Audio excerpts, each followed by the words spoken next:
Täällä me ollaan Leena Jaakkolan luona Harvaluodossa, Piikkiön Harvaluodossa.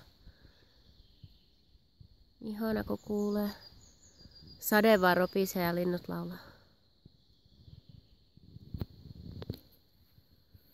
Mennään tänne katsomaan mitä ne mummot siellä sisällä tekee.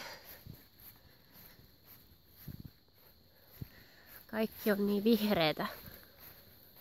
Kaikki on niin vihreätä, kun on juuri satanut. Siellä on vähän päivän kakkaraa. Leena on ostanut tämän talon vuonna 1976. Tämä oli semmonen ihan ränsistynyt vanha talo ja sitten se pisti miehen hommia. Nyt on tämmönen tosi kiva paikka.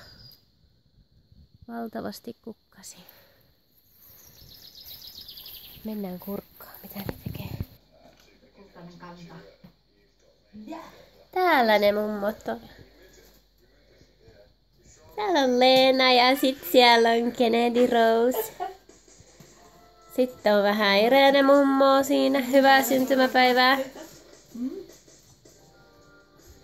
Tämmönen kiva paikka täällä. Tämmönen kiva paikka.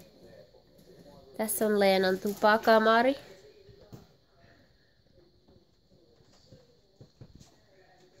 Tuolla Kennedy Rose pisti vähän nalleen kuriin. Tämmönen. Tää on vuonna 1900. Koska on rakennettu tää talo? 23. Hei Kennedy! Hei! Mitäs kuuluu? Mitäs kuuluu?